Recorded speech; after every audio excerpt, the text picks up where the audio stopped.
होती अंदाजे आता जास्तीत जास्त 10 पटीने जरी वाढली तर ती 40-50 कोटीची तरतूद जर केली तर हा कालवा मार्गाला लागून आमच्या भागात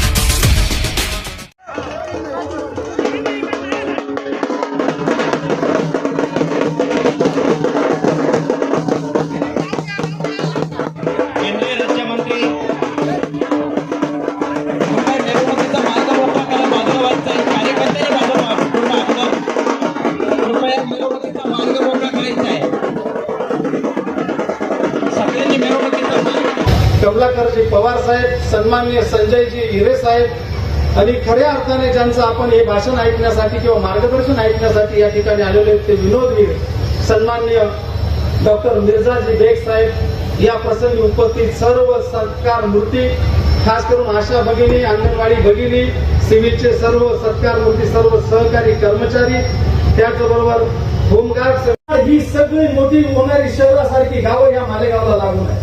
आणि या मालेगावमध्ये इतकी मोठी लोकसंख्या असताना या मालेगावच्या आमच्या सर्वसामान्य कुटुंबातल्या विद्यार्थ्यांच्या उज्ज्वल भविष्यासाठी, जनतेच्या आरोग्याच्या हिताच्या दृष्टिकोनातून मालेगावला एक वैद्यकीय महाविद्यालय, शासकीय वैद्यकीय महाविद्यालय होणं हे अतिशय गरजेचं आहे. कारण या मालेगावातल्या सर्वसामान्य कुटुंबातल्या विद्यार्थ्यांचे सुद्धा मेडिकल वैद्यकीय शिक्षण घ्यावं अशा भावना असतात. आणि त्या शिक्षणासाठी 200, 300 किलोमीटरवर जावं लागतं आणि तिथे राहून त्यांचा मोठ्या शहरांमध्ये जो खर्च येतो तो त्या सर्वसामान्य पालकांना आणि मातांना पुरेसा नसतो. माझ्या या मालेगाव तालुक्यातल्या विद्यार्थ्यांचं आणि विद्यार्थ्यांचं वैद्यकीय शिक्षण घेण्याचं स्वप्न हे स्वप्नच राहून जातं. म्हणून या सगळ्या गोष्टी बघितल्यानंतर विद्यार्थ्यांच्या हिताच्या दृष्टिकोनातून मालेगावचं एवढं सगळं पोटेन्शियल, एवढी मोठी लोकसंख्या बघता नंदुरबारला वैद्यकीय महाविद्यालय आहे, धुळ्याला आहे आणि या सगळ्या दृष्टिकोनातून मालेगाव सुद्धा जिल्हा आणि महानगरीचं स्थळ आहे.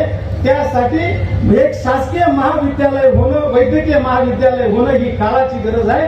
त्याच्यामधून विद्यार्थ्यांचं हित जोपासल्या जाईल आणि गोर गरीब जनतेचे औषध उपचार सुद्धा हे अतिशय मोफत पद्धतीने या ठिकाणी त्यांना मिळतील.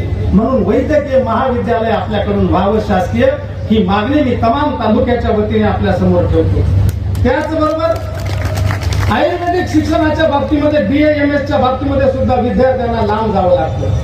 म्हणून BAMS सारखं आयुर्वेदिकचं कॉलेज सुद्धा या ठिकाणी जर सुरू झालं तर ती सुद्धा आमच्या तालुक्यातल्या विद्यार्थ्यांसाठी मोठी काळाची गरज आहे. त्याची आपण जर नोंद घेतली आणि काही मार्ग काढता आला तर अतिशय आमच्या तालुक्याच्या दृष्टिकोनातून बरं होईल. त्याचबरोबर आताच काल परवाची घटना पाहिजे, मुंगसे येथील अंकुश भास्कर पाटील हा अतिशय तरुण पोरगा, रस्त्यावर त्याचा ऍक्सिडेंट झाला, डोक्याला मार लागला आणि वेळेवर उपचार न मिळाल्यामुळे, मेंदूचा उपचार हॉस्पिटल या ठिकाणी नाही, त्याला वेळेवर उपचार न मिळाल्यामुळे त्याचा प्राण दगावला. हे जवळच वाक्य गाव आहे आणि या वाक्य गावाचा तो तरुण. मालेगाव एवढं मोठं शहर असताना, इतक्या सगळ्या गोष्टी आजूबाजूचं खेडी त्या ठिकाणी असताना अनेक ऍक्सिडेंट या ठिकाणी होत असतात. इंदोर हायवे आहे, मनमाड हायवे आहे, पुणे मनमाड हायवे आहे, मालेगाव सुरत हायवे आहे, मालेगाव आग्रा हायवे आहे आणि शहर आपल्या खेड्यांमध्ये आणि शहरातही काही दुर्घटना घडतात.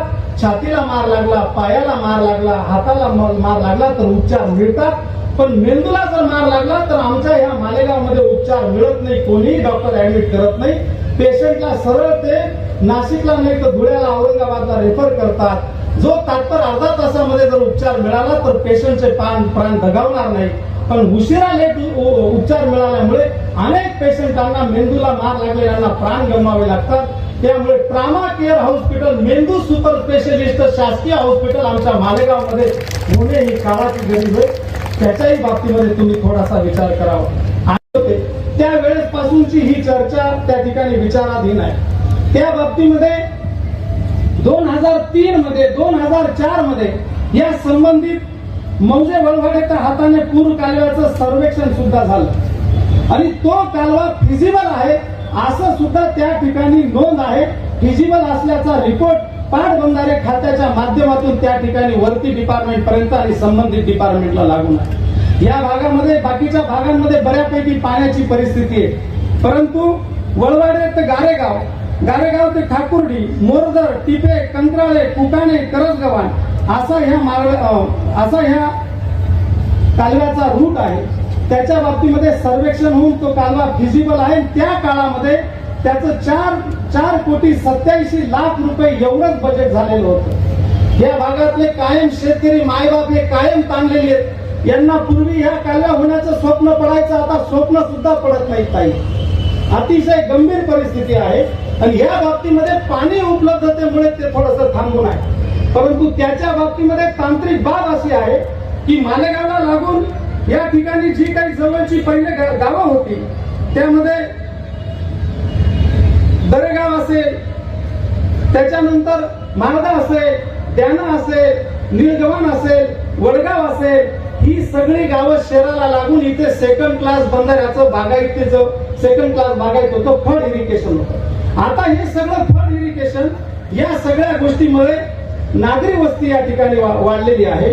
नागरी वस्तीमुळे दरेगावचं असेल, माळद्याचं असेल, वडगावचं असेल, भायगावचं असेल, द्याण्याचं असेल, हे सगळं इरिगेशन आता हे नागरी वस्तीमुळे बंद पडलेलं आहे. या ठिकाणी पाण्याचा उपयोग होत नाही. ते पाणी आता आमचं उर्वरित आहे, म्हणून हे पाणी जर वरती वळवाड्याच्या हाताने ह्या बंधाऱ्याकडे जर दाखवलं तर हे काम फिजिबल होतं आणि याला पाणी उपलब्ध होतं. या भागातलं इरिगेशनचं पाणी आता थांबलेलं, गेल्या 10 वर्षापासून त्याचा उपयोग नाही. तेच पाणी या भागामध्ये जर दाखवलं तर मला वाटतं या भागातल्या अनेक गावांचा पाणी प्रश्न सुटणार आहे. वळवाडे, गारेगाव, ठाकुर्डी, मोरदर, टिपे, कंत्राळे, कुकाणे, करसगव्हाण आणि शेवटी हाताण्याचे शिवार, तिथे देवीचा मळा आहे.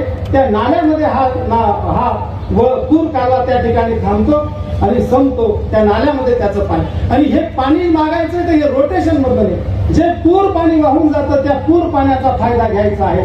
आणि ऑलरेडी त्याचं सर्वेक्षण होऊन बसलेलं आहे, फिजिबल आहे. या सगळ्या तुम्ही जर याच्यामध्ये लक्ष घातलं तर कायमचा आमच्या ह्या भागातला जो पिढ्यानपिढ्या तहानलेला जो भाग आहे, या भागाचा शेतकरी माय बापांचा कायमचा प्रश्न मिटणार आहे. एवढ्या मागणी जर तुम्ही लक्ष घातलं तर निश्चितपणाने हे काम आमच्या तालुक्याच्या बाबतीमध्ये मोठं विकासात्मक ठरणार आहे. तालुक्याचा सर्वांगीण विकास झाल्याशिवाय राहणार नाही. वैद्यकीय क्षेत्रातला असेल, शेती सिंचनाचा असेल, पाण्याचा असेल आणि विद्यार्थ्यांचा शिक्षणाचा प्रश्न असेल, असे अनेक गोष्टी त्या या तिन्ही कामांमधून मार्गाला लागतील. एवढी विनंती मी आमच्या तालुक्याच्या वतीने हा नागरिक सत्कार या ठिकाणी संपन्न होत असताना तालुक्याच्या शेतकऱ्यांच्या वतीने, विद्यार्थ्यांच्या वतीने, सगळ्या जनतेच्या वतीने तुम्हाला ठेवतो. त्या काळामध्ये फक्त 4,87,00,000 त्याचे कोटेशन सर्वेमध्ये कॉस्ट होती अंदाजे. आता जास्तीत जास्त 10 पटीने जरी वाढली तर ती 40-50 कोटीची तरतूद जर केली तर हा कालवा मार्गाला लागून आमच्या भागात